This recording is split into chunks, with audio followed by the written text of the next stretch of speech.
Hi Raz, thanks for joining us. Thanks for having me. How are you? I'm not too bad, thank you. Apart from, Been a bit busy? not the greatest afternoon in football. Oh, football, yeah. Let's not talk about that. So, Call of the Wild Festival then. That's your baby? It's our baby, yep. Yeah. Me and Dave O'Hara. Yeah. So where did this come from? What was this born out of? It's been in the planning with me, personally, for about 10 years. Right. Heavily over the last 5 years. And met up with Dave a couple of years ago. We got talking. I've been looking for sites for about 3 years now. Been down to Manchester, up in Scotland, over in York. And lo and behold, pretty much on my doorstep, somebody says, "Oh, you need to go up here. This is going to be a great place for a festival." Drove down the drive to Kirklinton Hall, and I was just like, "This is the place." Yeah. We played there a couple of years ago. Yeah, Fantastic. it's just the setting's just what I was looking for, really. Yeah. You know, It's a bit like, what is it, similar to any other, like, in terms of the venues? It like, what is Kirklinton Hall? It's a big, huge country house type yeah, it's thing, an old or? country manor that's derelict, but they're like they're doing it up again. So they want to have these events to try and raise some money to get the work done. So the hall is covered, and they can have a bar and stuff in there, and that's where they hold the weddings and everything. Yeah. But they're trying to get the rest of the building upgraded. But only after we sort of agreed to hold it there that I was looking into the history of it, and it used to be a hangout for the craze. Among many other gangsters that would come up from London and Liverpool. And yeah, I think it was called a casino Right. hotel. But yeah, it was a definite hangout for the craze and stuff. So there's quite a bit of history there. And I thought that's even more fitting for us now. But you are going to be having it as an proper outdoor Festival, yeah. The Yeah. plans that are laid out at the minute is 3 stages. Outdoor stage is going to be similar size to like Solfest, if you've seen that stage. Yeah. It's about 10, 12 metres. It's a good size stage, appropriate for the headline bands. We're going to use the indoor hall for another stage, and we've also got like a bar tent marquee that is about 26 metres long by 12 metres wide. Right. So we'll have a bar in there, and we'll also have that. That's probably more likely to be our second stage. I think that'll do us, because that's going to accommodate quite a lot of Yeah. bands. But like for year one, you don't want to get too far ahead of yourself, do you? No, we've been through a bit of a dilemma at times, because we started off with these great big plans, and then we got like, oh God, we really need to just walk with this one. So then we decided to bring it down, and like, well, okay, we're only going to have maybe 40 bands, maybe just have one stage. But then, just me as usual, all the applications came in. I was just like, oh, I've got to have them, I've got to have them. And I'm like, where are we going to put all these bands? So it's like, we're going to be there for 3 days, so just going to try and make it happen. Yeah. There will be clashes. A lot of people are like, oh, I don't like clashes. It's hard to avoid But, sometimes. download. How many clashes?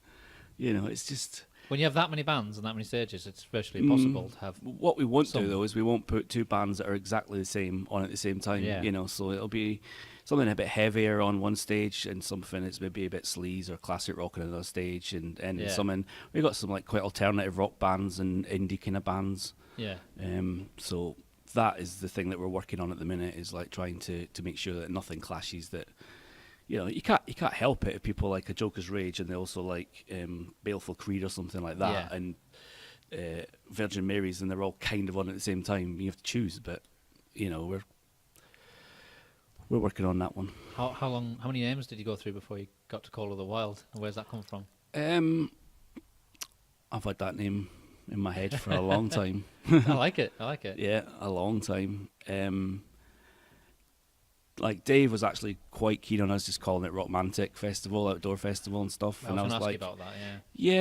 yeah, but it's not That's really. kind of its own thing, isn't it? Yeah, it's its own little thing, and even though we've moved it around the country for little like one-off on the road things, it belongs to the Brickyard, and that's where it'll end, in the Brickyard. Like, But so you never upgrade it a bit, or if you sell out, if you sell out like 3 or 4 years in a row, you don't think maybe I could? Well, no, last year it? we tried to move it to 2 venues, and I got like Lynn down from Glasgow, who's a brilliant artist liaison and everything, and she did a great job. But it was too much, like between 2 places and stuff, and people were torn again. It was like, I thought, this band's on, so they won't want to watch this band. But there was times like, oh well, we want to get down there to watch this band, and if it was raining, can't be bothered to walk back up, and so just try different things. Yeah.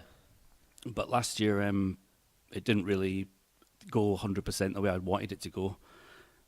The Brickyard was the sort of the main place, really. Yeah.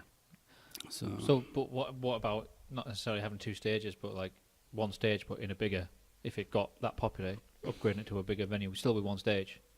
No, well, the plan is with Rockmantic is going to finish in 2020. That's all right. That's pretty much what I've said to everybody. 2019 is fully booked, so, more than half sold out. It's like, I think we're about 60%. It's gone, maybe more even.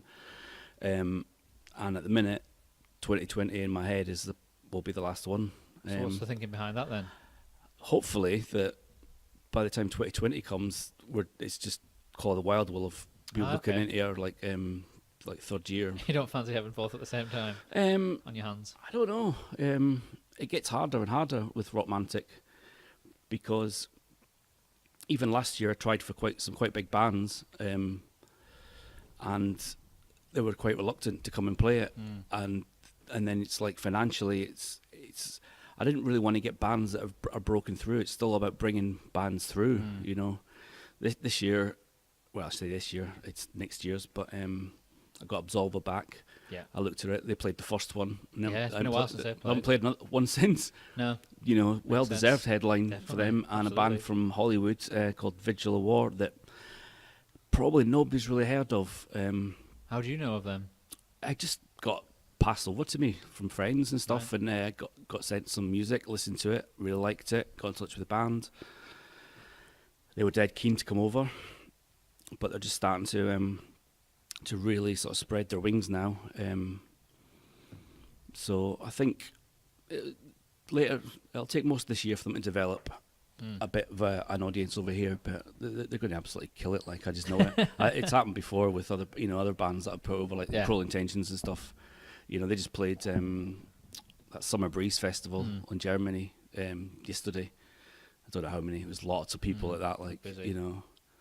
So that's the fun thing about Rockmantic. But yeah, the festival, if it all goes well, Call of the Wild Festival would be the priority. So a lot will go from, you'll judge a lot of it from how the first one goes, I suppose. Yeah. So have you been learning a lot from what other festivals have been doing or not doing? Watching for a long time. Yeah.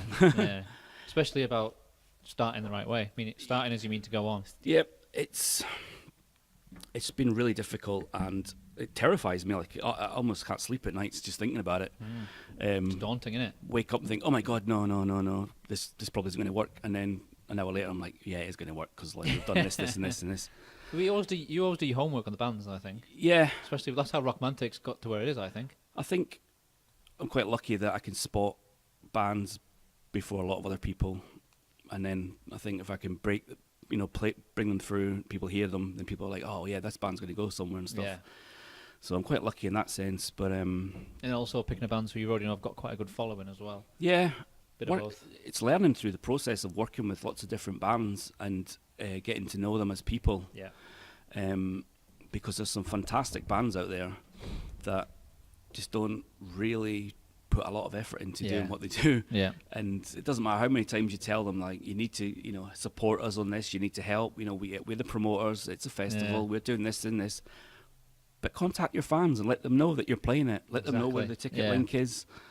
Just help yourself, because at the end of the day, a lot of bands think, well, there's going to be, now we're thinking it's going to be well over 1,000 people once we announce Saturday's headliners. I think it's going to pull anywhere between 1,500, 2,000 people. Is that your target? Do you think? 1,000 is really our target, Right. because it becomes like man management then. We're sort of in the process of like we can comfortably manage that. You're like staff, security, Yeah. and all that, and like catering and everything. And catering and all that stuff. There is a big area right next to it that we could basically move the whole festival into. Right. But for the first year, we want to keep it quite compact and friendly and stuff. So it's just you and Dave organising all that?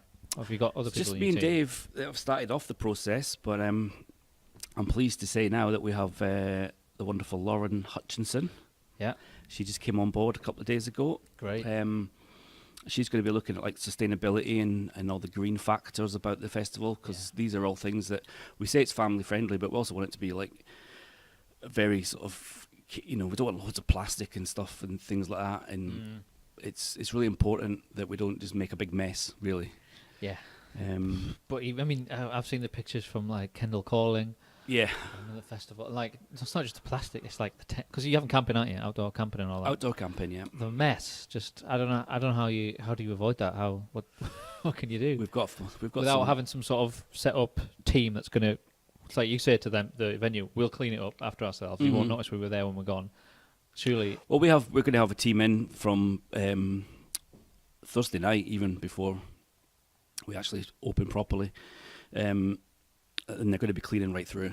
It's not going to be a case of leaving it. We're going to have like people just cleaning up the rubbish all the time. There's stuff laid around, clean it up, put it in a bag, put it in. Because even stuff like, what type of toilets do you have? How many do you have? Where do you put them? Especially for your first time, it's like, how do you work all that out? It's kind of, there's like a process, and there's toilets and showers on site already. There's good facilities there. Oh, I see. Yeah. But maybe only cater to like 300 or 400 people at best, and they get a bit uncomfortable. But we're going to bring in like your basic blue toilets. Yeah. We're going to bring in some sort of more luxury ones, and bring in some showers. Yeah. As well. So try to make it as comfortable for everybody, because these are all the areas. It's not just about getting the right music and stuff. It's like try to make everybody comfortable and enjoy the whole process of it. Yeah. So what's the pricing then of it? What's the various pricing? Well, at the minute it's tier 1 is £79. Yeah. You get that, and you can get to camp for free.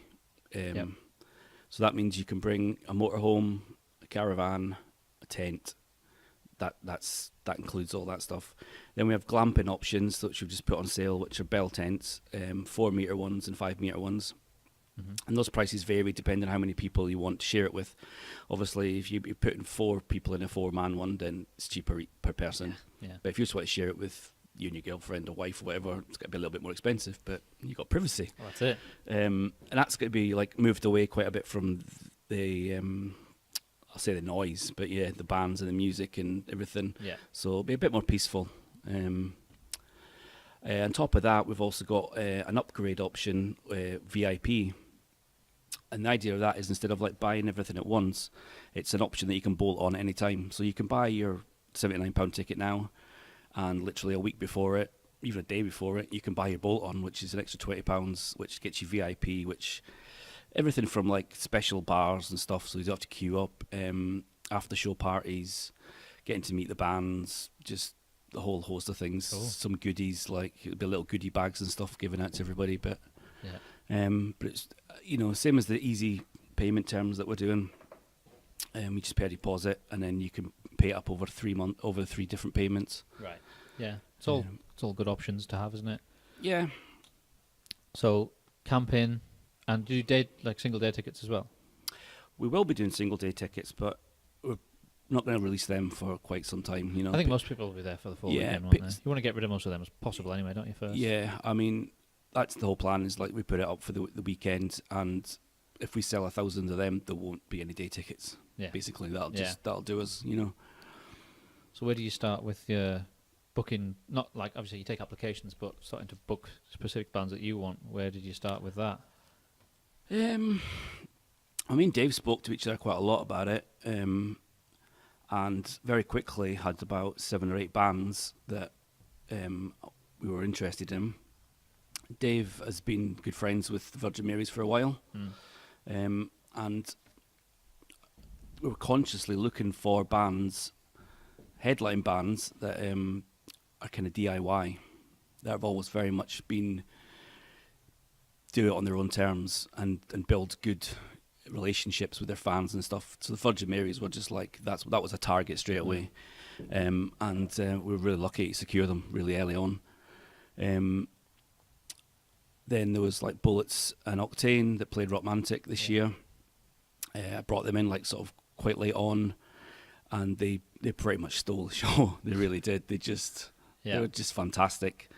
You know, they came in and just ripped it apart. Like, and there's so many people that were just like, who the hell were they? You know, and it was like, that's what you want, isn't it? Yeah, That's when you know you picked the right band there. They're coming back. So as soon as I was talking to the guys about doing this festival, they were like, oh yeah, we'd be interested to do that. So they came in.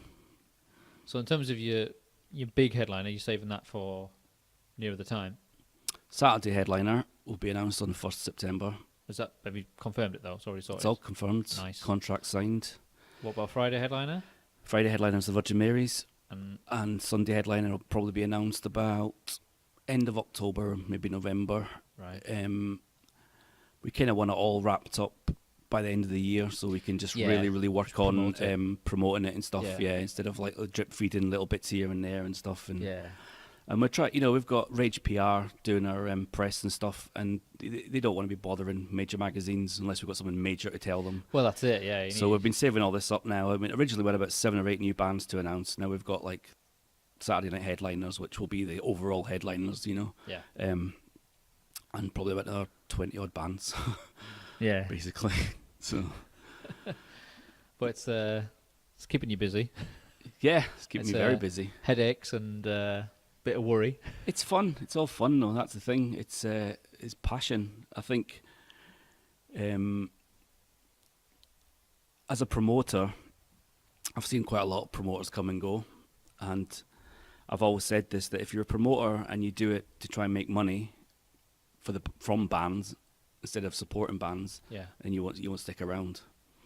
But if you do it because you want to support bands and you want people to come and watch the band, and it's all about that, and people just, even if it's 20 people saying, wow, that band was amazing, then that's all that matters, really. Yeah. You know, and watching that band develop, and we both know, like, we've watched bands develop very Yeah. big. Yeah. And definitely. that, you know, that's priceless. Like, So have you learned some of that stuff you've learned from watching other festivals fail, basically? And fail. It's not really. A lot of it's just been my own thinking. There's been some festivals, I don't know that much about some of them, but some of them I've looked at and thought, right, I can kind of see your business plans going wrong. And let's just say I've offered support and it wasn't taken, and you know, just to try and help out with some wise words maybe and stuff. Did you know much about that Heavy Scotland? Didn't really know that much about it, apart from I thought it was going quite well. When that lineup for that first year, I was like, wow, just come out of the blocks like that. I was like, but I don't know how you fund that. I was, well, that's the thing though. I think, you know, the money's there to fund it. It's like Call of the Wild, you know, it's almost like we have to justify why we're doing this festival for the first time Before ever. you start. Yeah, lots of people are really, really scared to pay money Yeah. because they're scared that we cancel it and they're scared that they don't get their money back.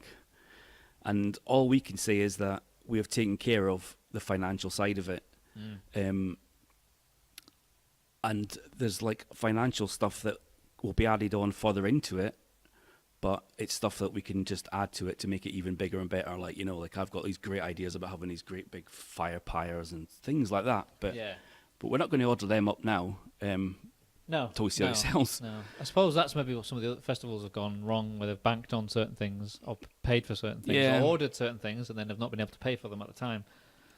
It's a bit of a minefield, really. It is. It's difficult, and you have the greatest faith in people, though, because I've learned that people have great intentions, and they tell you, oh, we want you to do a festival, and we're going to come to it, and oh, wow, I'm so excited. Then they don't buy your tickets. Yeah. And then they still don't buy your tickets. Yeah. And you're just like, right, what else do I need to do now? And they still don't buy your tickets. And you literally feel like, you know, phoning them up and saying, I thought you were going to come to this festival. And they're like, oh, yeah, I forgot I was going on holiday. Or so you have to do it for yourself first. Yeah, in your own way, not for anybody else. Yeah, and you've got to, you know in your head what you want from the festival. Yeah, have to have like a clear vision of what it's going to look like. Dave is like very focused on. He's very ambitious. We're both ambitious, but when we set about this, we were like, we don't want this to be 200 or 300 people rolling up type thing. I do that at Rockmantic. You know, Yeah. I already know that when I do Rockmantic and it sells out, there's more people that come to that at a weekend than go to a lot of the so-called festivals. It's true. And so I was like, I don't want it to be like that. It has to be. We really want about 1,000 people to start with, and then, it feels like a festival. That's a good first year target, Yeah. I think. So on that basis, we kind of took our own advice that we always say to people that I think any festival's only as good as your headliners, Yeah. and they all need to pull people. You know, so you have to book. Probably your Friday and Saturday bands need to be pulling between 500, 600, 700 people, and your headline band 1,500 to 2,000. Yeah. It's the old, if we book them and we pay them, will they come? Yeah, that's it. It's faith. It's also doing your homework and booking the right bands. From the top down to the bottom. Well, yeah, I hope so. It's. So how many bands do you think you'll have when you're done? I think it's probably going to be about 60 or 70 bands. That's a good number. But we've just got to go through the process of looking and seeing what can fit where and stuff without it getting too busy for everybody. We've got like a couple of like stage management crews that are already going to come in and help and stuff, and it's all that. It's all about building up the contacts and stuff, and people like giving you a little bit of a helping hand the first year, and so they know if it all works out, we break even and we get another year, then they're going to get better paid, and we're all going to start doing it together. It is a bit of faith both ways, isn't it? Yeah. Like, a bit of trust. That's It's it. like first year, give us a chance. Well, that's it. It's in Cumbria, and it's going to be a rock festival. And lots of people have said we've never really had a proper rock festival in Cumbria for a long time. I think there was something quite a lot of years ago. I remember something like Status Quo and stuff played. Ah, right. I mean, recently you've had like Cock Rock and Northbound Yeah, and all that. And, but yeah, like Cock Rock and Northbound. I think they had like potential, they didn't book the right bands. but they went out and booked the wrong bands to headline it. I think what they missed was, I mean, the rest of it, the lineup was not bad, but they missed a couple of the bigger bands at the top end. Yeah. Like having the balls to just say, right, we're going to go book that band, we'll pay them, and that should bring the rest of the fans that we need. Yeah, but they never did that. That's the thing. It's hard because experience with agents and stuff. You know what you want, and you ask if they're available, and they say yes. Make us an offer. They don't just say, this is the fee. I don't want to insult them, but I want to save as much money as possible. Yeah. And it's very hard to gauge these days what the value of the band is. Yeah. And it shocked me a little bit, to be honest. I'm glad to see the bands are actually making a living now, because anybody says that they're not, if they go on tour, they're making enough money to Well, yeah, live when you get on. to a certain level, you should be. Well, anyway. some of the bands that we're looking at, they're doing all right, but they're worth it. It's like literally what you pay, and if they pull 300 or 400 people, they're worth it. You know. Yeah. Well, that's part for a band when they get to a certain level is you're planning on wherever we get paid, however many's there, we should do quite well on merch. So Yeah. that's something. Yeah. So far, like I say, we've got the 2 headlines confirmed. Both of them have been targets. Yeah, that's good. Third target I'm going for. If I get that, I've literally got my own way on all 3 bands, which I'll be amazed at. And it feels a little bit like fate. You know, I've actually said, if I get all these bands, this is fate. This is where my life was heading. Which This is what you're meant to do. I hope it is, because I spent 20 years floating around music and stuff, and it just feels like, you know, people have said to me for years, you should do a festival. And I'm like, why? Oh, you'd just be great at it. But why would I be great at it? You know, I don't know why. But then I thought, right, all it is really is a collection of the music I love, the bands I love watching, and put There's a it bit on. more to it than that, though. There's a lot more to it than that. That's why we're building a team of people around about us. But what I was saying for you is, like, what I noticed with Rockmantic from day one, you do your homework on the bands. I think you always book the right mixture of bands and lineups. I try to. I think that's because obviously some venues gigs you go to, it's either too similar or it's two different bands. You like. Yeah. One of the things that we've been quite honest with a lot of bands that applied, and they were all like, "Oh, we're doing this festival, this festival, this festival, and this festival, so we really want to do your festival." And I've literally just said, if you're doing like 5 or 6 medium-sized small festivals, we're not going to book you, because there's just so many look the same. And when you've got hardcore fans complaining that they're seeing their favourite band too many times, then promoters need to waken up and think, right, we need to change it a little bit. Yeah. So Also, that band needs to go away for a while to come back. Yeah, well, you can understand it from the band's point of view. You know yourself. It's good if you get loads of festivals. It's yeah, if great. you're going to keep getting booked and paid, then yeah, why not? But as a promoter, you have to think, well, I don't know. I love that band, but I think maybe next year. well, that's part of the getting the balance right between not Yeah. just going for the easy option, thinking let's be a bit more clever about this and think about it a bit more. That is it. That's exactly it.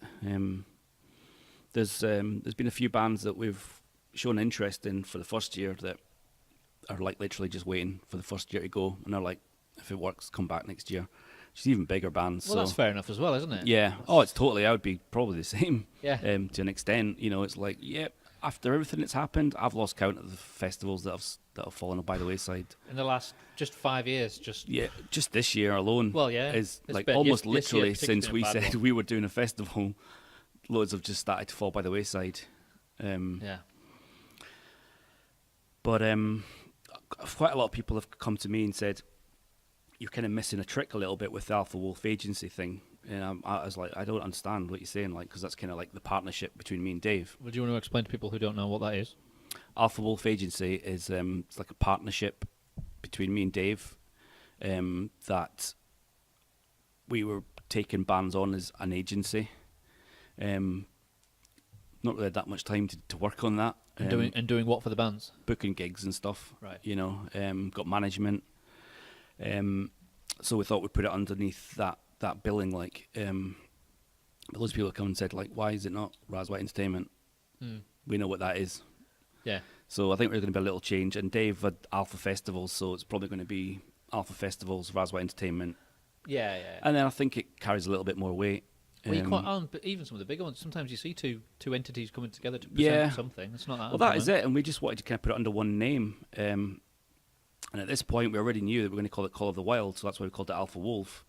And it still is going to be. It does tie in. Together, it's going to sort of tie into the whole thing that the whole concept is a pack, so everybody's going to be like part of our pack, and so. Did you look at that name up and see if anything else had used that name or anything? Yeah, I had a look. I was quite surprised there wasn't a festival called that, but I think there's like Call of the Wild Clothing or something. Right. But yeah, it's just been there in my head for ages. There you go. Yeah. Who did all the branding and the logo and the artwork and all that?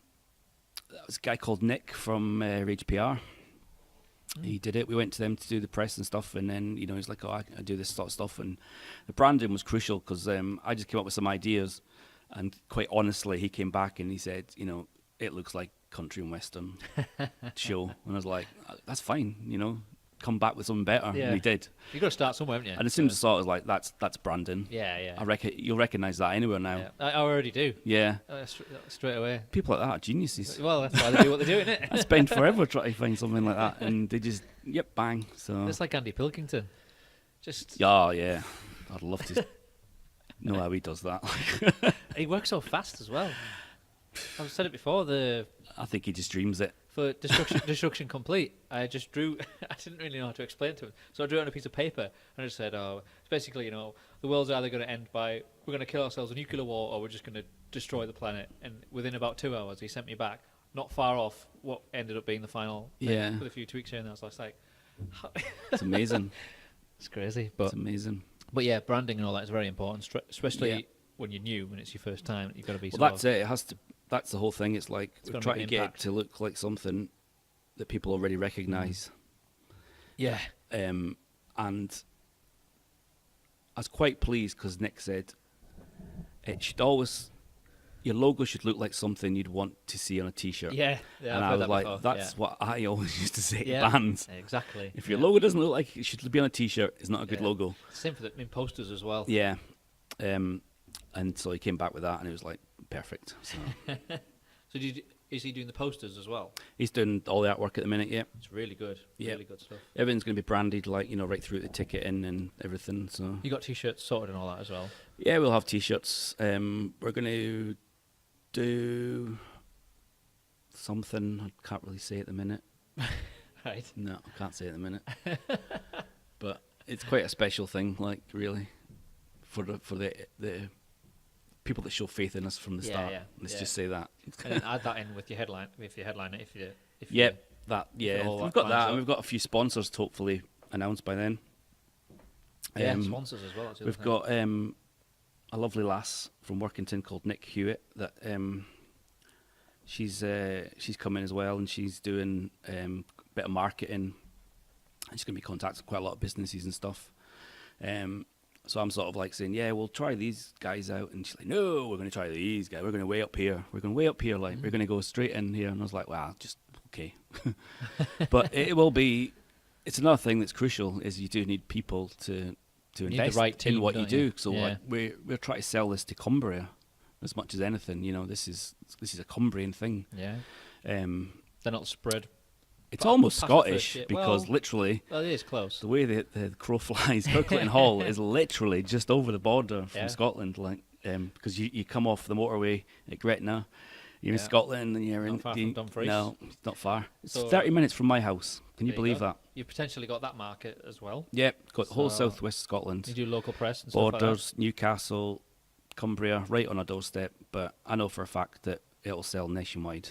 Well, as well, but you've got the Rockmantic people as well. Or Mhm. your Yeah, they've been customers some of from the there. first people straight in. Yeah. You know, which is I saw people post people post about it straight away online, and I recognised all the people because I Yeah. know them as well. But it's like it's cool to see. I love it. It's again, it's just that sort of faith, you know. Mm. It's that's what keeps you going. It's like, you know, you just know that I would never let them people down. Like, No, well, know. they know that you're going to pick the right lineup probably and book the right bands. yeah, How many bands have you announced so far? I think we've done about 12 or something like that. Don't ask me who they are. No, even that's too many to know off the top of your head. Virgin Mary's obviously. Virgin but Mary's, yeah, King Lot. Oh, How many applicants have you had so far? Would you say?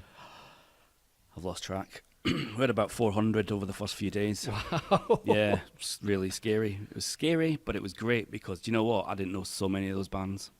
It's a good way to introduce yourself to new bands. I Isn't didn't It? know they existed. And I was just like, wow. There's so much music. Almost too much to choose from. Almost too much. Britain is just absolutely Yeah. flourishing. It's. Yeah. I just hope that, you know, now that like Earache have done what they've done with Massive Wagons and I was gonna stuff. talk about and Massive Wagons Yeah, as well. and then Those Damn Crows. That other labels now will start to see, yeah, It can be done. It has new British potential. bands have got what is the takes like, you know. Yeah, I just don't think that any of those people send people to look at what's going on anymore. Like, obviously, you don't have any A&R people going to gigs anymore, do you? Nah. But I think if some of them did to underground, like that sold out Massive Wagon show, and Yeah. other bands that we know, like Bigfoot or Mason Hill, Yep. all those, it's just like it's obvious, but they're not paying attention really. Until a band gets to a certain level where they can't ignore it, Yeah. then they don't. Take I would notice. think if you're a record label, a major record label, and you've just watched a band from Lancaster get signed to Earache and go to number 1 in the rock charts, Yeah, 16 in the UK you album want charts. to find another band that you can do something similar with, Exactly. like, which can only be good for bands, Yeah, I would hope. they are like leading the way, really, aren't they? Oh, absolutely. They're just incredible. Couldn't ask for a better band No, to lead the way. no, Again, DIY, exactly. It's just you know, done they've so got- much on their own with Terry and stuff. yeah, And we both know how hard they work. Like, unbelievable. I say that Everything. about a lot of bands that work hard, but just, yeah, relentless. And you can't argue with the songs. Nope. You just can't. And their live performance. Brilliant. Even, I've said before, even when we first played them in 2012 in a pub, it was just like, wow. They had everything. The songs, the stage presence, the banter in between songs, the transition between songs. It was just like, wow. Everything. Just needed the right backing. And Yeah. They've got it now. Yeah. So. But they've just kept on the same path, I think. They've not tried to, let's try this, let's try that. Just like, this is what we do. We're just going to keep doing That's it. exactly it. They're real guys, you know. Yeah, We and you know can see that with their social media as well, with the Yeah. videos that they put on. They're just themselves. Like Baz is an idiot, but Yeah, they people are. love They're- him. They're just dafties. They just love playing music. They have a good time. It's real. That's I- what it is. Can't see any reason. I honestly do think like that's the future of rock right there. I've Yeah. seen a lot of bands come and go that have been a little bit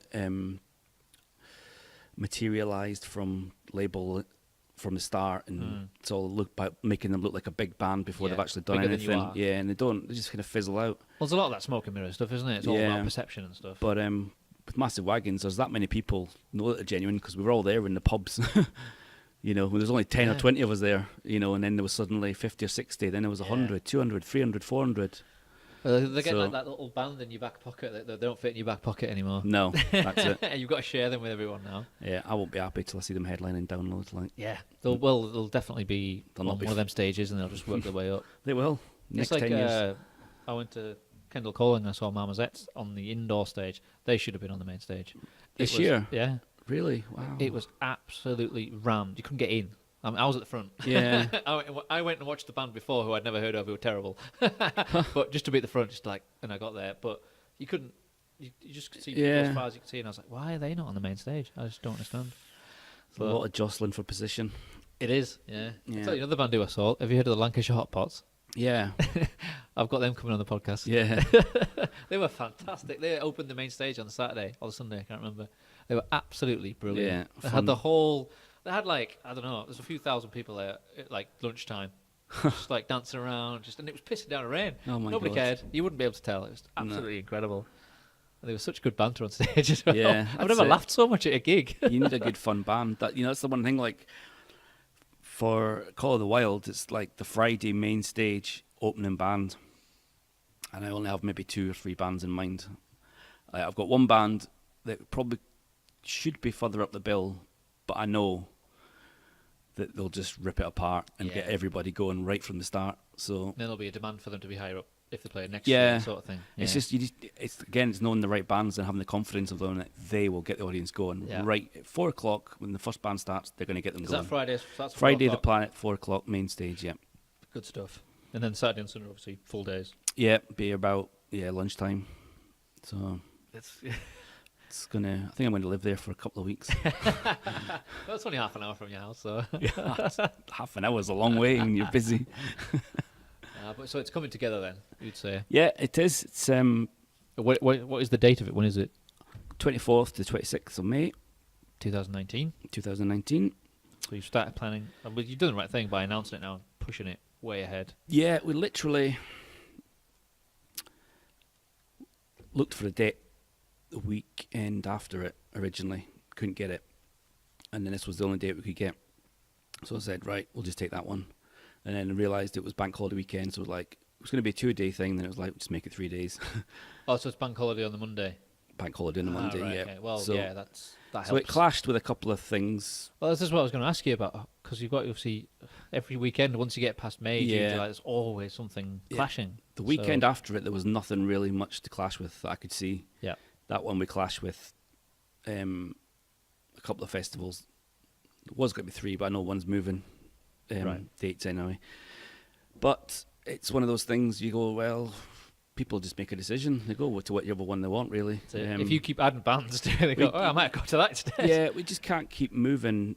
We didn't really want it any earlier than that. And No. then literally, after the weekend after the one after, it just falls into downloads and Yeah, everything else. right through at the end of August. Because those bigger festivals, if people go to a lot of them, they cost a lot of money and people Yeah. spend a lot of money, and so they've only got so much they can spend. I mean, you get certain people, like, as we know, that's all they do Yeah, is go to gigs, and like you need more of those. yeah, we do. It's quite an impressive community, really. I was when Stone Deaf came out with their concept. I was probably really dubious. I was like, this isn't going to work. Blah blah blah. But actually, looking at it now, I think, and I hope that they do really well. But I think they've got a brilliant lineup for a 1-day event. Like So explain to people who don't know about their. Stone Deaf is like it's just a 1-day event down at New York Showground. I think it's 6 bands, and yeah, they've kind of gone back for the old Monsters of Rock kind of theme. I was just gonna. It's funny you mentioned that. I was gonna ask about that. As And a well. lot of people sort of thought, well, that's not what we do anymore. We do like 2 or 3 days, and we do 500 bands. They stuck to their guns, and yeah, I think it'll work for them. Like, Well, it's weird how that's how it used to be. Like Monsters of Rock, you'd have like 7 bands Yeah, on a Saturday. I think it's become it's 50,000 like people. competition though, because people were happy with that. Really, Yeah, for years. it was great. For That was years. all one. And then there was another festival that suddenly had more bands, and then they wanted more days, and then they wanted more bands, and then it just, I don't know, it just goes crazy. Did you go to Monsters of Rock? Yeah. Which ones did you go to? God, that's not a good question. I saw Bon Jovi there, So that is 87. Maiden, Metallica, That's 88. headlined. Saw Metallica like midway through the day once, and then I saw them headline it.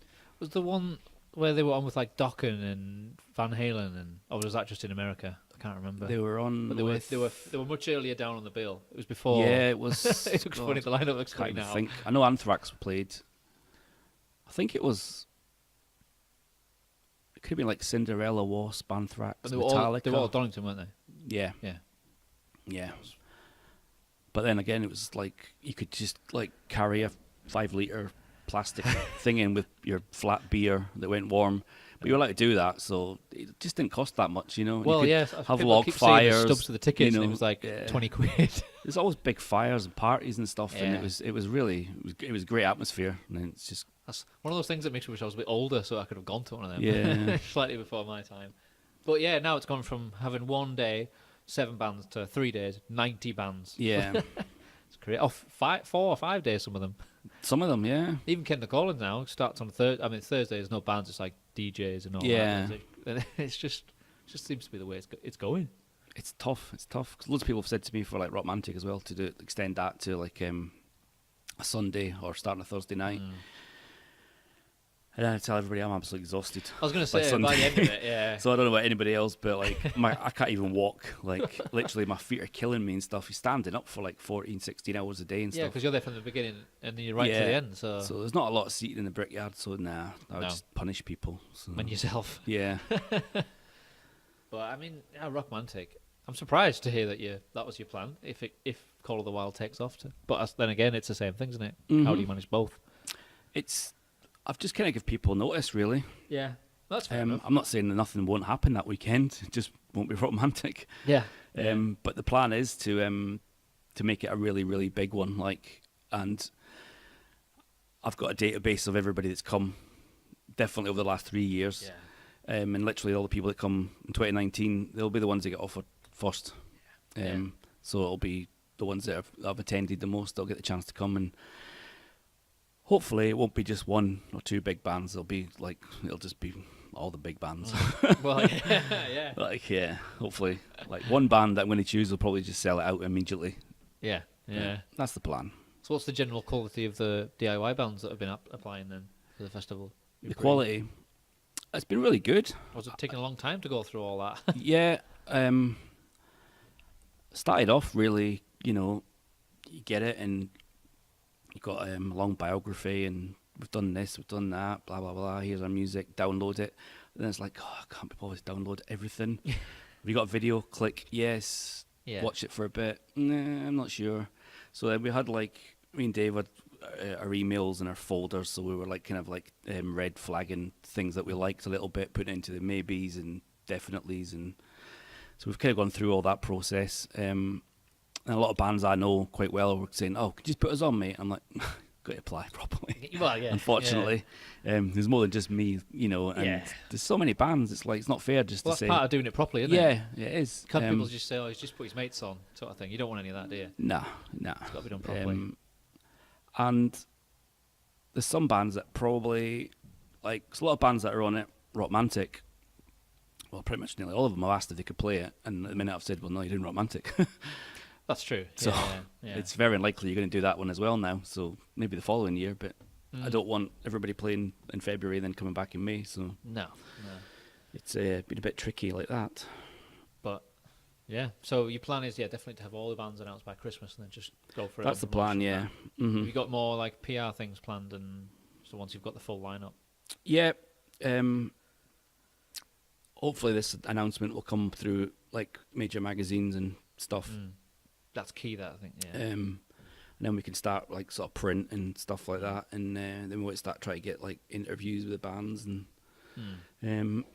just lots of different ideas. Really, we want everyone from the smallest bands to the biggest bands to say something about us, and well, that's the thing. If you've got 40, 50, 60 bands, and you get them all to sort of promote the show, that's to a lot of people. Yeah, it is.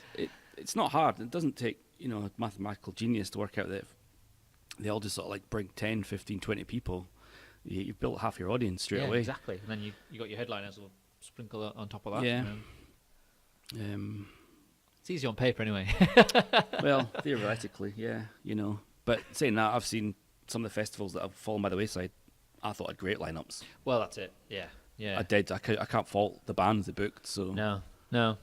Um, But I mean, like Wildfire, it's a Yeah. shame. It's a shame. That's such a shame because I've done a lot of people who was like, It's the same thing though. People not buying the tickets.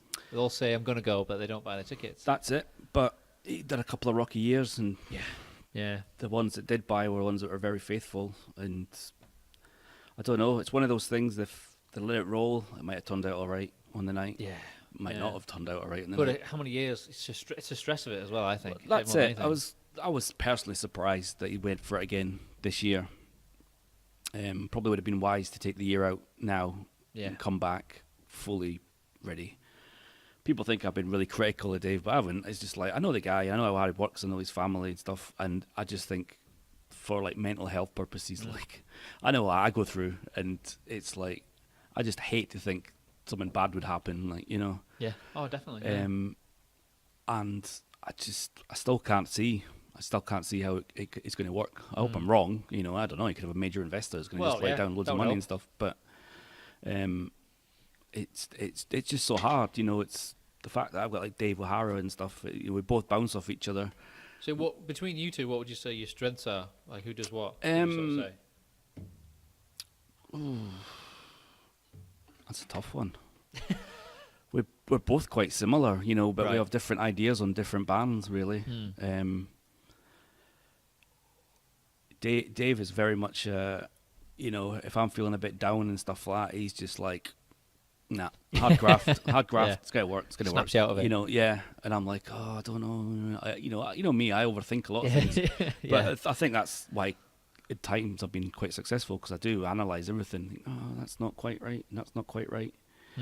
That band are great, but nah, they're not going to work in that situation. Yeah, So, yeah. but yeah, we're both very similar. We both get around. He's got quite a different group of contacts to me. Yeah. Which is good. Yeah, and so I think it works for us, really. I think it's Yeah. very lonely. I mean, it feels quite lonely, just two of us at times. But you know, if you're on your own, like literally with nobody to talk to. I think next year, if it goes well, you probably won't be so lonely. No. Because that's how it works. Like you said, like some of the bands, I reckon a lot of companies or whoever will be just sat back, just waiting for the first year, and then if it goes well, they'll be like, "Hello, we are such and such." Yeah, sort of thing. I think so. Yeah, I think I'm ready actually. Once we announce the headline band, like I can guarantee you, we're going to get hundreds more applicants. Yeah. Well, there you go. Because everybody's going to want to play it. That's a fact. Like, and that's our whole purpose of it. That's why we have to have this sort of band, you know. Yeah. So have you decided on most of the smaller bands as well yet? You just haven't announced them. Yeah, like I say, I've got about another 20 plus to announce. Right. Probably confirmed maybe more like 30 more, but Right. some of them will be a bit later on. Well, some people have. Can you not announce this until? Yeah, whatever? it's not been too much of that, but it's just ourselves really. It's just like, you know, if they've got stuff quite a lot on at this time of the year, it's like there's no point just throwing out Yeah. a date at the minute. Get past festival season and Yeah. all that. So, but yeah, we've got quite a lot of local bands. So Which is always good, especially for Cumbria. And It's have you really got some important, yeah. Scottish bands as well. we do, yes. I'm trying to think if I've announced any of them yet, but I don't think I have. But yes, we do have Scottish bands. Good, I thought you would. That's important as well. Yeah. You know, the local stuff was important. But yeah, we've got just bands from everywhere, really. Yeah. You know. And you got your Spotify playlist. I thought it was a good idea. Yep, that was Dave's idea. We had that on so- before. No, it's good because then when you announce bands, add them to that list Yeah, and then get them to do share you know it, what? and It's great. You know, I've played it over and over Yeah. so many times, and I'm listening to it, and I'm like, wow. It's also, like you were saying, These where are all playing our these festival. new bands to you, but new bands to, like, if someone, like, say for example, if Massive Wagons were on it, and then someone listens to that song, then it's going to go to another band, and they might not have heard of that band. They go, oh, these guys are really good, Yeah. and it's just organic, I think. That's the way it is, though. There is different stuff on there. But when I was listening to it and stuff, and it was just kind of flowing and that, and I was thinking, wow, like, these are all playing. Like, you know, already that's, to me, Already, we've got yeah, enough there. Yeah. Um, We'll put a link to all that in the show Yeah. notes and everything. so we just really want people to get to follow it, though, and listen to it Well, and that's stuff. it. Because, like, even All that those has been hard. If there's like, 12 bands now, if those 12 bands share that Spotify playlist, Yeah. and then you just keep plugging away at it. and you say to people, just go and like it and listen to it. That's what you need to do. Yeah. When you listen You'll to it, discover some new bands. When you listen to it, you buy a ticket. Well, yeah. Because Spotify allows you to do that now as well, to a certain extent. Yeah. Links to events or Yeah, to buy the song or whatever. They do, yeah. Because the streams are getting a bit better for bands, I saw. It's getting a little bit better. I mean, lots of people are like, some people like it, some people don't like it. I've always been a fan of Spotify. I have. I think that's your platform. Like, if you make half a pence or something, not even that actually, it's like... Well, I think the hope is gradually, if there's like however many millions of people on it, if you can just up... Because the artists are at the bottom of that pile, where all the money gets, like the publishers, the writers, the whatever, and then the artists themselves are at the bottom of the pile. So if they could just get a little bit more, it would make a massive difference. They could definitely pay them more. I think so. There's enough there. Because trust me, like, you know, your Def Leppards and that are not getting the same rate as Fallen Red or whatever. Otherwise they wouldn't be there, would they? No, they wouldn't that's be there. why they weren't there for a long time, Exactly. and they are now. Yeah. But it's a platform, I think, and I think every band should be on it. Well, you've got to be there for discovery. Yeah, and because then somebody hears you, you know, on a playlist, or you know, when they recommend other bands, and you go and check a band out, and you're like, oh, they're really cool. And then it comes up, they're playing at this place. You go and check them out, and you buy their album. They've made money. Like, say, if whoever your headliner is, if they're obviously a big band, they get added to that Spotify playlist, and a lot of their fans will listen to that. But then they'll also get exposed to all the other bands that are on there. Yep. It can only be a good thing. That's it. And that's the whole purpose of a festival, though. As far as I'm aware, is like that you're there. You know, there will be people we trust that will buy the tickets to see maybe the top 3 bands, but at some point they'll wander off to another stage or whatever, and watch another band and go, wow, yeah. Who are they? They're great. Yeah, that's what I did at Kendall Calling. There was a handful of bands I definitely want to see them. Other than that, I'm not bothered. I'll just wander around and just see who's playing. See what That's catches your eyes. Yeah. I had it was quite a tricky gig because it was a Thursday night, but I had The Cut, Beachmaster, and Broken Spectre on the Brickyard, and I knew I was up against it. Thursday night, Carlisle, blah blah blah, but it was one of the best gigs I've done. I had about 50, 60 people in. That's good. Thursday night. That's yeah, good. it was enough, but it was a great gig, and all 3 bands were absolutely amazing. All 3 bands totally different, but totally amazing at what they did. And I was just going around telling everybody, oh my God, I really enjoyed that gig. I really, really surprised enjoyed that yourself. gig. Yeah, because it's not my usual thing, you know. But I was like, it was amazing. So you're still doing that, putting gigs on in between and everything? Still doing that, yeah. Did tell myself that I wasn't going to do that anymore. But is that not a way for you to sort of see bands in the flesh? It is, yeah. As well as just watching a music video or listening to something on Spotify? Yeah, it is. But this year has not been a good year. Like, it's been tricky financially. Oh, right. As a promoter, like, just losing money hand over fist. So why not put on a festival? And keep going. It's 2 different. Luckily, it's 2 different businesses. That's the whole thing, though. It's like Raz White Entertainment is Rockmantic Limited. It's a totally different business. Yeah. And I keep plodding away at it and stuff. But it's difficult because the last couple of ones I've had on, have been really good gigs, but there's been other big gigs on. Yeah. And it's just like, you know, it comes with the territory, doesn't it? Clash with like Iron Maiden and stuff. It's like, can't compete with that. Like, really sorry, Raz, we're not going to come there because we're off to see Iron Maiden. I was like, I don't blame you. Actually, why wouldn't you? No, but yeah. Well, I think that is, but that's a good thing for you to be able to book some bands and actually get to see them. Like, I imagine for some bands, for Call of the Wild, you're going to book them, and at Call of the Wild, that'll be the first time you see them live. Some of them, yeah. Though, you know, we're trying to get around them all. Like, Dave wanted to watch every single one of them before we even booked them, and it's just like, I don't know when you're going to find the time. Right, the first festival's going to be 2021 then. Yeah, but we're just not going to be able to do that. Like, but yeah, I think, as we were saying before we started, when a band applies, even if you like the music, you still check out their social medias and see how they interact with their fans. Yeah. How much interaction they have. How much they interact with us after they've applied as well. Well, that's it. Because trust me, there's a few I got back to and were like, wow, really excited and stuff, and we just showed no follow-up. After all that, I was like, okay. I think they just wanted a straight answer, can we play a festival? And it was like, well, blah, blah, blah, you know. But I think they just wanted a yes or a no. And it was just, well. No. So, and over the years, I've learnt to understand bands that some bands are great, they just want to play their own area. Like, they just... Well, you know, they're comfortable. They're comfortable with what depends they how know. long they've been going. Yeah. After a certain point in time, that's detrimental, I think, to Yeah. everything. Oh, it is, but it's just sometimes that's what they're comfortable with, though. You know, and then there's other depends bands. on their ambition. There was a band, I can't remember exactly where it was, Hertfordshire or something like that, and I was like, we were going to try and do showcases, and I was like, the only thing we've got is probably going to be up north of England. And they're like, I don't care where it is, we'll travel anywhere to play in front of you. And I was just like, I like that attitude. You know? But then other bands won't. No,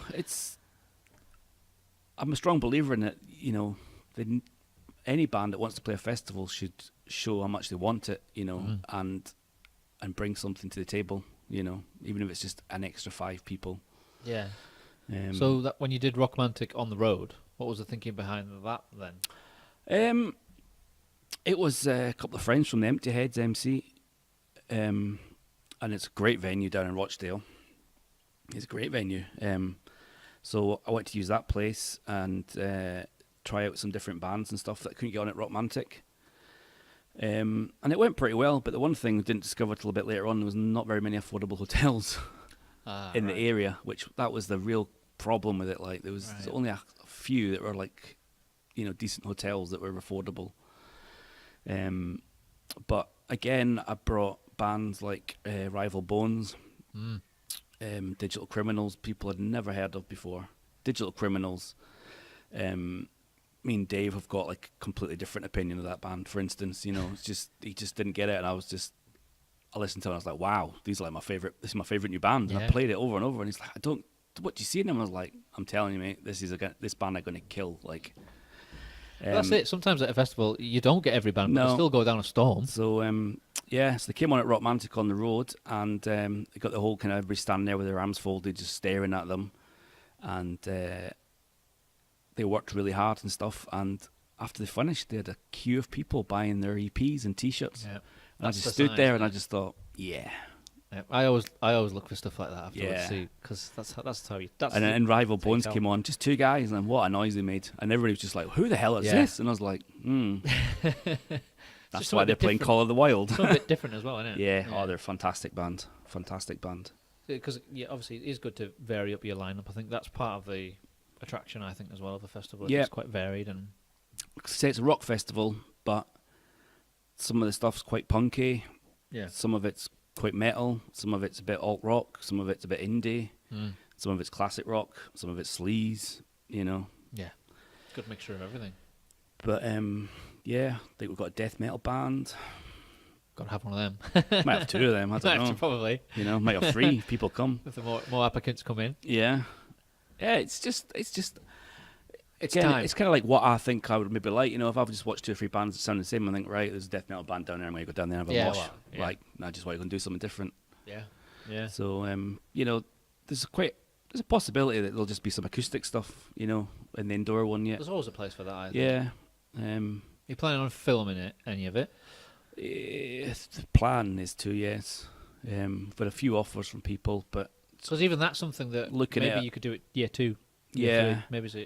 I think we'll probably capture enough to do, like, maybe a 30-minute little kind of show thing on it or something. Because you remember when WizFest in Belgium? Yeah. They kind of did that. They filmed all the sets, but then they put out certain songs of certain bands, and they also put out the...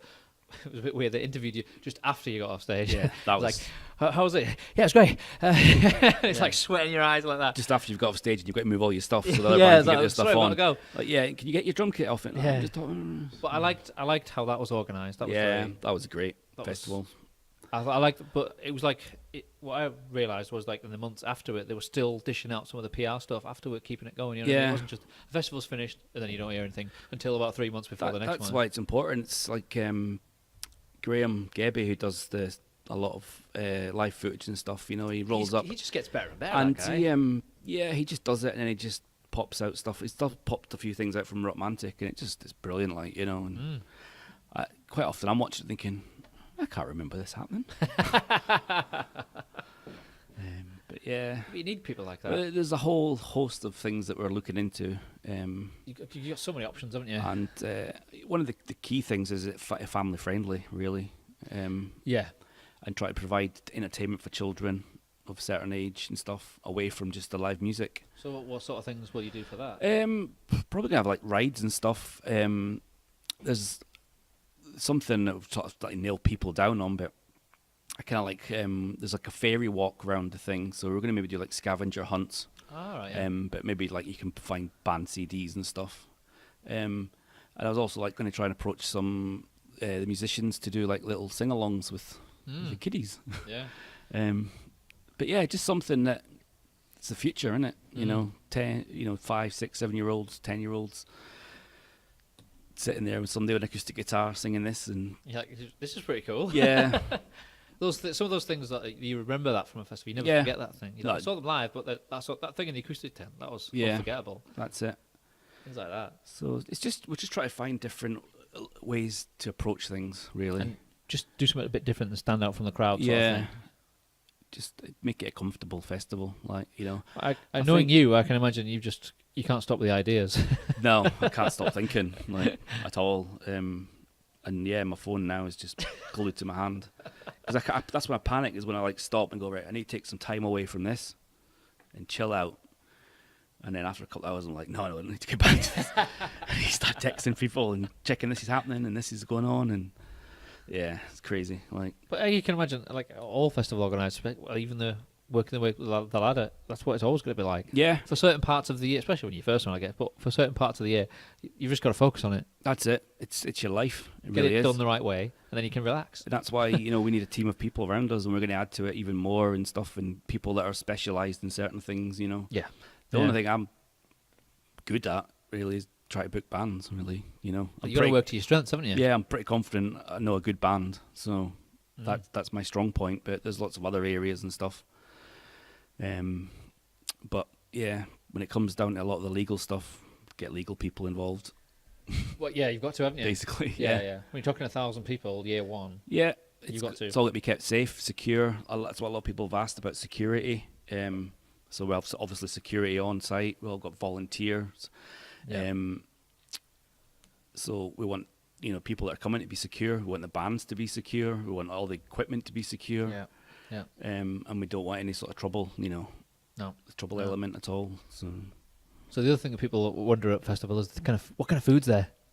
Well, I can't really say at the minute, but Oh, we've had quite a lot of. There'll be vegan stuff. Don't worry. of course there will. There'll be at least a pot of spinach and lentil. I'm sure there'll be the odd Soup. pizza and burger there.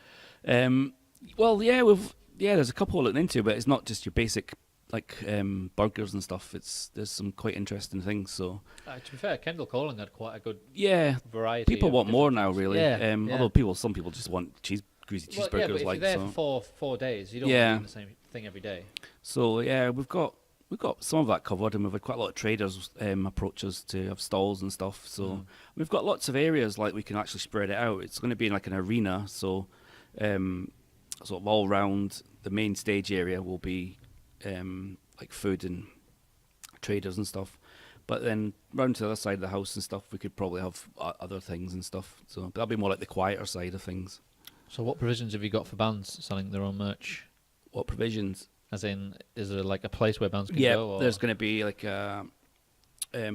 See, at the minute they're working on it, they have a shop area just now, but they're working on one of the other outbuildings. And by the time we get to next year, even maybe by the end of this year, it's going to be like a coffee shop. So it's a big area. So we're literally something that's actually being built. Yeah, Okay, it's an old barn, but it's getting renovated at the minute. Okay, right. That's handy. And that's going to be like our sole merchandise area. Right. Okay. We've got Lindsay Watt, she's doing quite a bit of sort of merchandising with a few bands at the minute, and that she's going to sort of like head it up, get a little team of people. So they'll sell merch on behalf of on bands. behalf of the band. Yeah, we're going Right. to just like get bands to come in and take sign a over the stuff. take a little cut Yeah, from what they do. be a small commission. It won't be. Well, that's like what we did in Belgium, yeah, and we couldn't have done it No. without her. She was No. there for hours. that's it. Again, we just want bands to be able to relax really and go, right, there's our stuff. It's and in safe hands. so people are going to sell it, and You're that's going it. to know how many you've sold, how much money you've made. Yeah, And that's stuff for you to know. and it's a nice dry area and everything. So Yeah. That's be good. well looked after. So I think that's quite important for bands as well. To know about stuff like that, selling your merch. It is. I mean, Well, it's amazing how some bands don't think about stuff like that. well, there is, but it's I think it just takes a lot off your shoulders to be able to go and hand your merchandise in and know somebody's looking after it for a couple of days, 3 days. Yeah. So it won't be like, if a band, say like bands are playing on Sunday, if they want to have their merch shipped over to us on Thursday night, we'll sell it right through for them. Yeah. Until they get there. I love stuff like that. That's a really good. There's no feature. like, oh yeah, you can only have it up for the 2 hours or whatever that you're playing, and then we're Yeah, taking we've it all down again. played festivals like that. But so it's important. It's important that everybody gets something from it. from the bands to the fans to Yeah. the staff, even. Enjoyment, really. Yeah. Yeah. Enjoyment. But I think, like you're saying, learning from what other people have done well and not done so well, and the years you've been doing it, it's like you've sort of got a list of like, I know what not to do and what to do. Well, yeah. If it was that easy, but No, but I'm yeah. saying, as a good starting point, yeah, you're approaching it the right way from the right point of view, I think. I think so, because it's not a rash decision by any It's means. like a long term. Yeah, plan, anybody that isn't knows it? me knows I've talked about this for a long Yeah, time and stuff. and it is a long term plan. And I kind of got to that point of like, right, so if I don't try to do a festival, I'm always going to think, could I have done a big outdoor festival? That one thing that'll really. Yeah. And with Rockmantic being successful and quite a lot of other gigs being successful and just literally knowing hundreds of bands, Yeah. I just thought, quite give it a go. And now is the time. Yeah, I hope so. I really do. But yeah, everybody's been really, really supportive.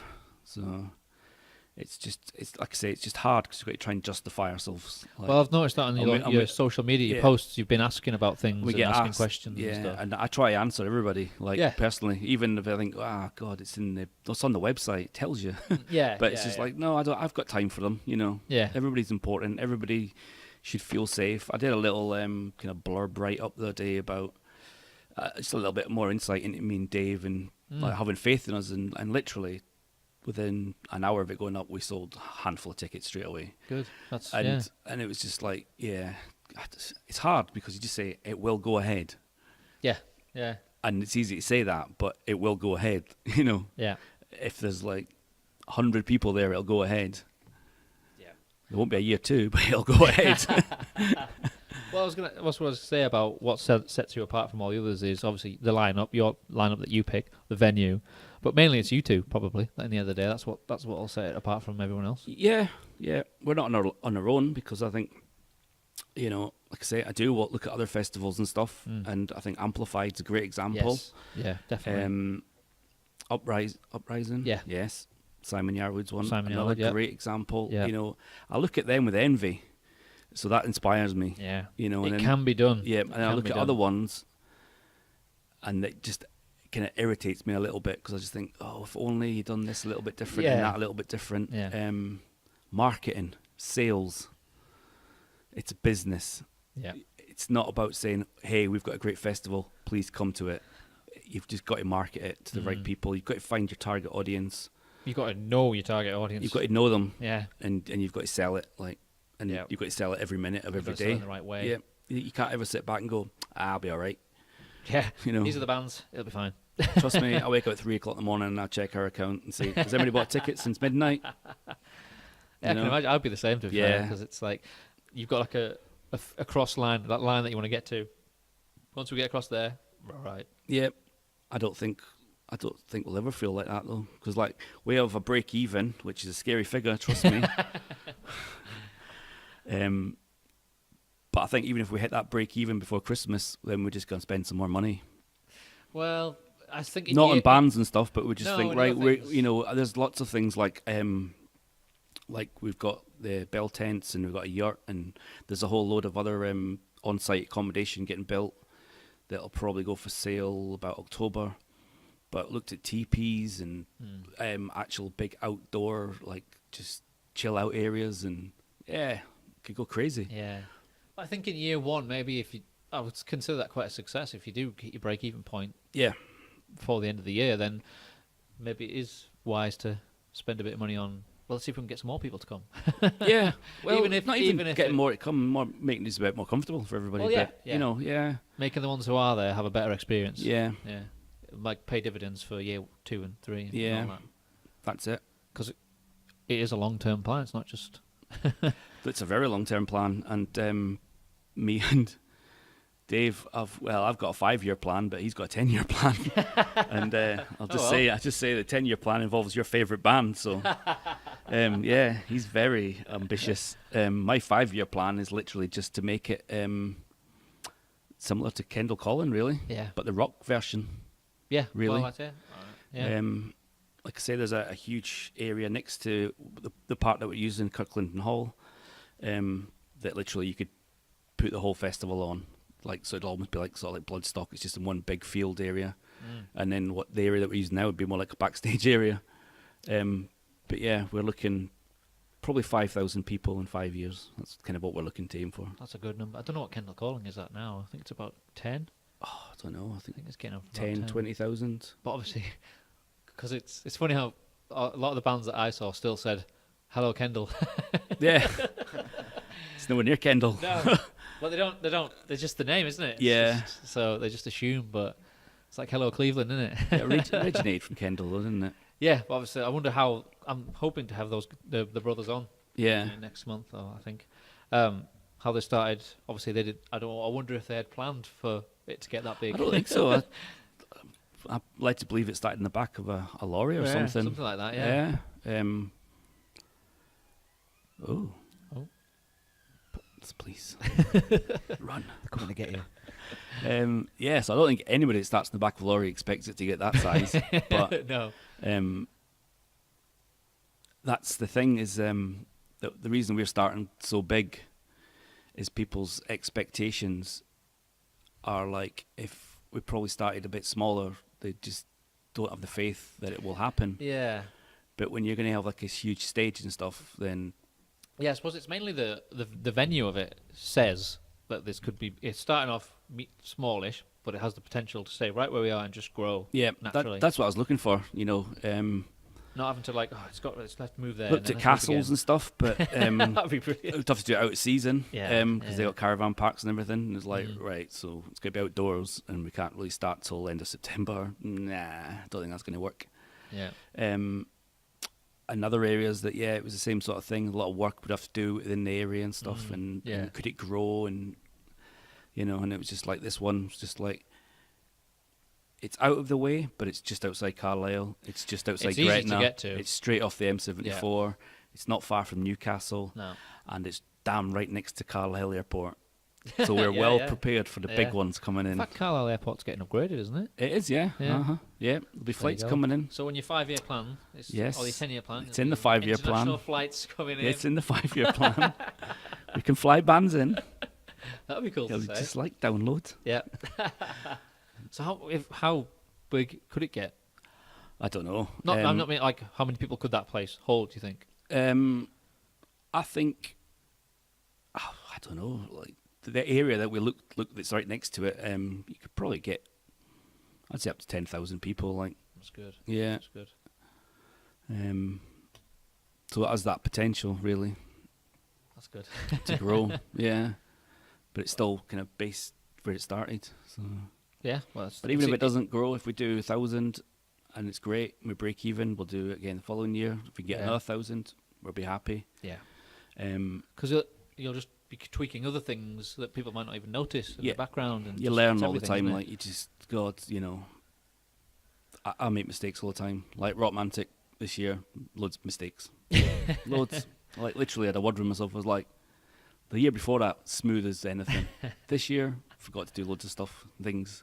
Silly little things. Your checklist. Yep, I do. I need an assistant. Well, yeah. Sometimes that could be the difference, though.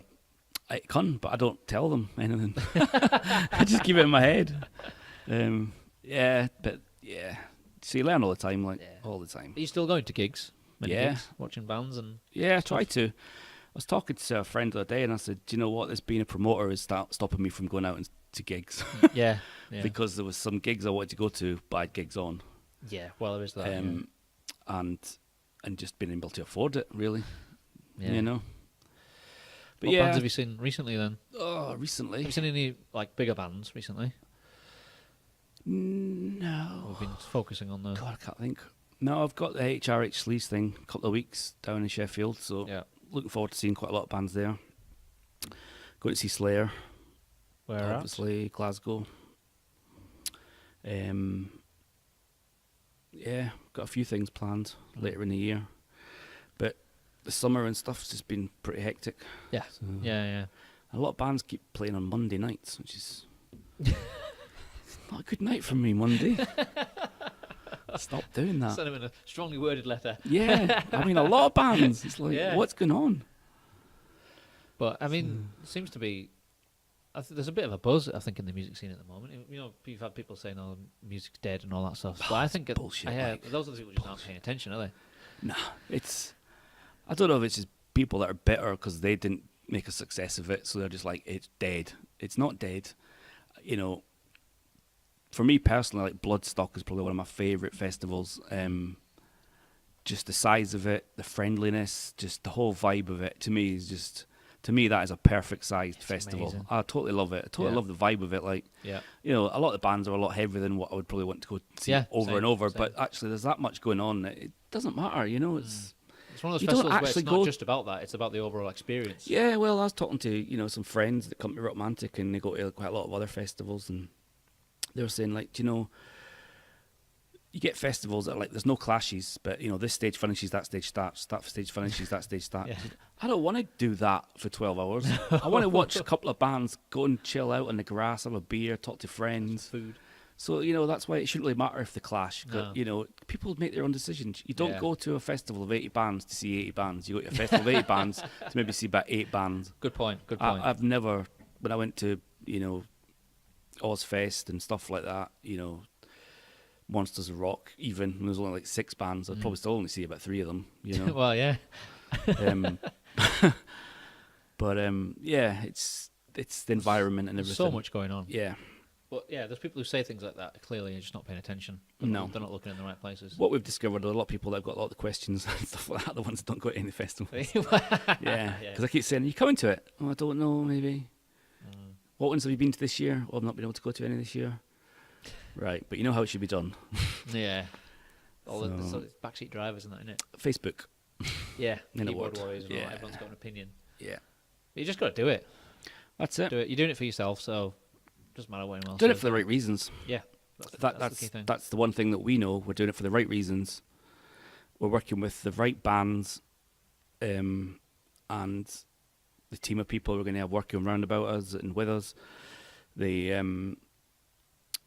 you know, just even down to the traders and stuff. Really, if we can be choosy, it'll be more people that we've seen at other ones that we know that constantly support Yeah. smaller festivals and stuff. So, yeah. But I think you're getting there. I think you will. I think the first year it'll be probably quite stressful, I don't know, especially when they build up to it. But I think you'll be fine. Stressful in a sense. Again, it comes back to like when you're actually working on it all the time. You know, I had a great meeting with like Nick on, was it Thursday? I think it was. Came down to Carlisle. We're in the office. Nick of the Brickyard. No, Nick Hewitt, who's helping out. Oh, okay. Yeah, Right. she's sort of doing a lot of the marketing and stuff. Right. Yeah.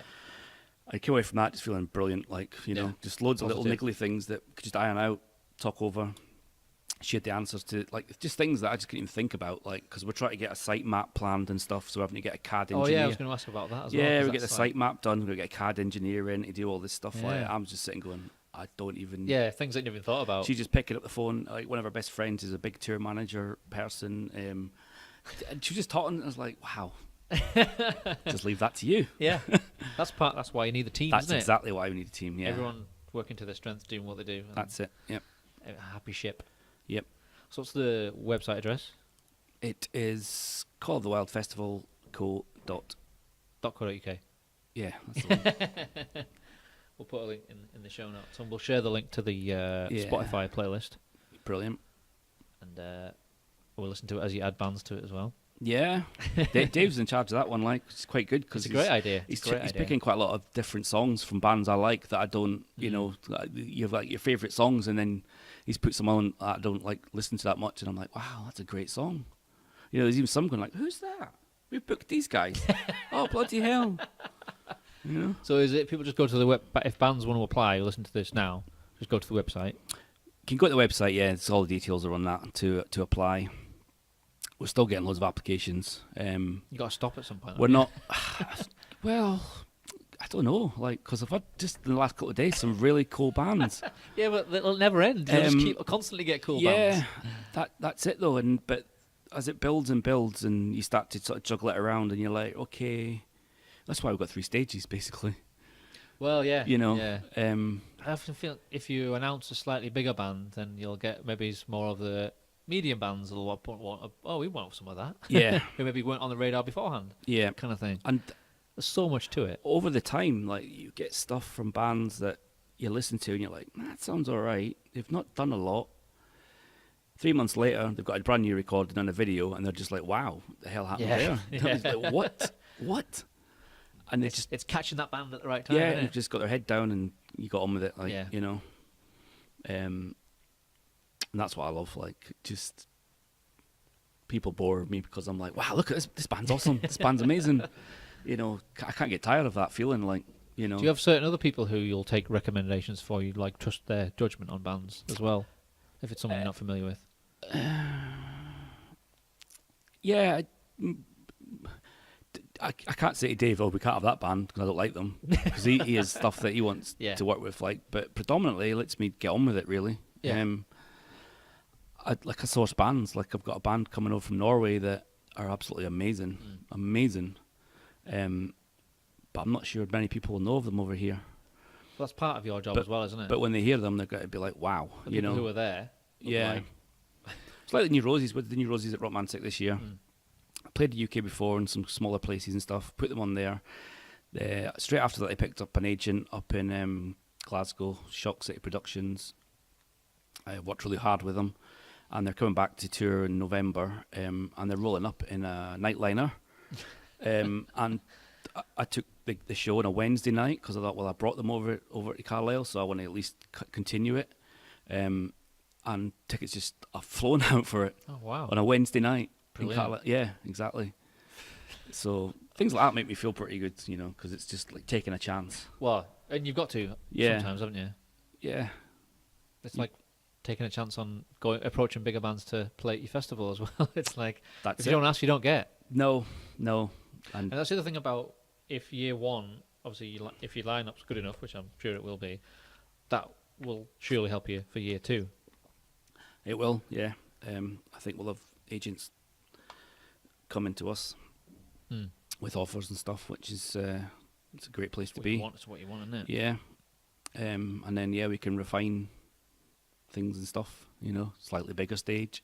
Yeah. Maybe move it. I don't know. It's just Or get to the point where you have Bloodstock, where you've got this is all underground, upcoming bands, and you've got a stage with the big bands on, and all. We've all that talked kind of stuff. like about having like a kind of battle of the band thing and that around the country, and you're always like wary that you don't want people to go, oh, you're just ripping off Metal to the Masses, or you just try to do that.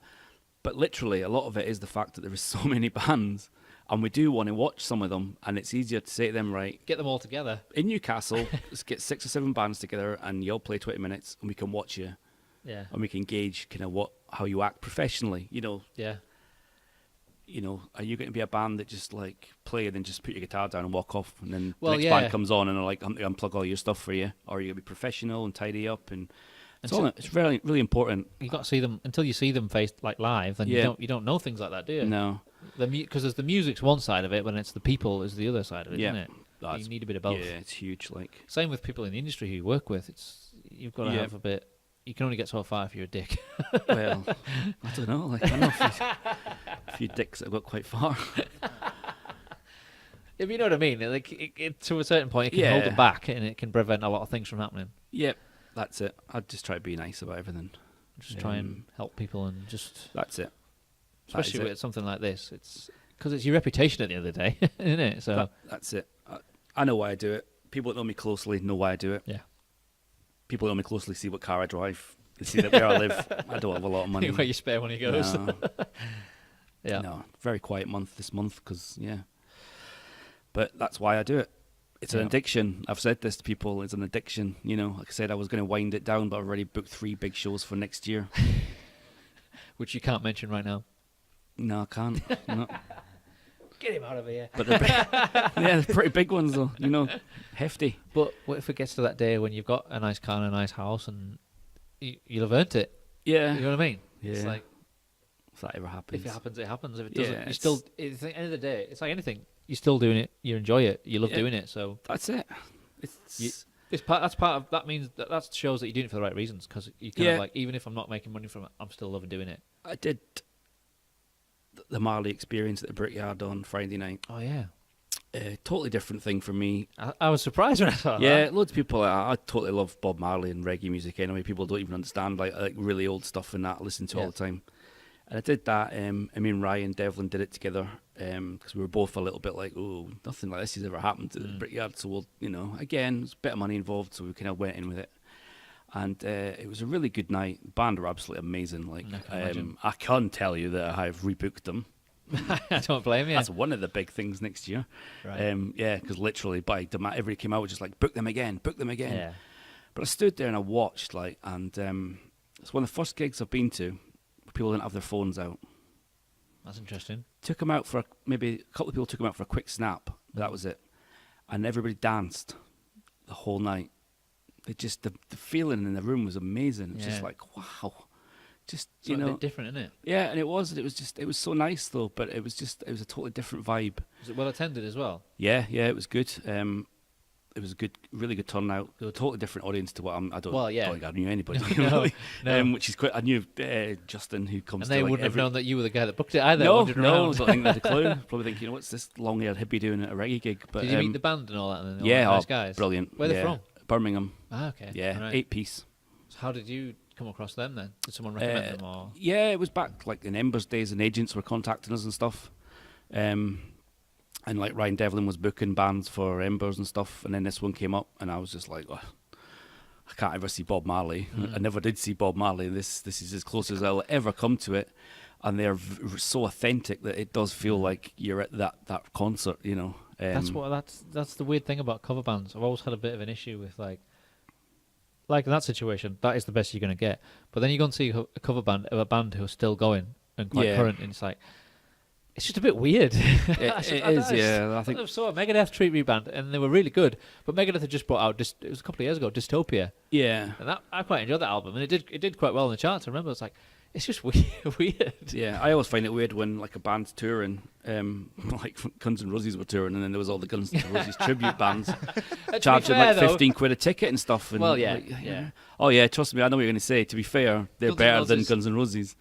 Well, I don't know. I was going to say, to be fair, Guns N' Roses were dead as far as most people are concerned. Yeah. So fair play for starting up. Oh, But I've then they got- suddenly came back because no one expected them to come back, did they? I've had a few friends that have said, well, singing's better in the tributes. So, I don't know. I've heard people say, like, he's got his shit together now, though. I don't know.